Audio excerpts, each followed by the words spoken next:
Gəl çıx da, əsəblərim pozuldu axı. Türkan nətərsən? Yaxşıyam. Eşidirsən, onsuz da bunu gizlətməyin adı yoxdur. Zibilim 2 dəqiqədən sonra açılır. Deməli, dünən Instagramda Səbinə adında qız... Sağ ol, Nicar, sən necəsən?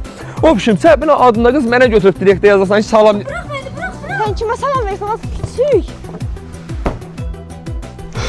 Türkan, nə edirsən sən? Gözdə sənə də növbət çatacaq.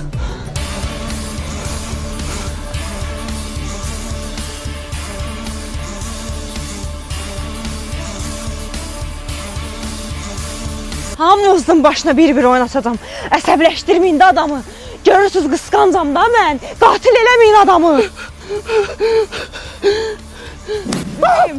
Sən bayaq nəsə deyirdin, Səbinə deyirdin. Nə deyirdin? Nə deyirdin? Nə oldu Ayrəyim? Az eşinə qorxulu yuxu görürdüm. Qorxma, qorxma, yuxudu keçdi. Zəng gəlirdi elə sənə. Açdım dedim yatıb. Yaxşı eləmsən, kim idi ki? Səbinə.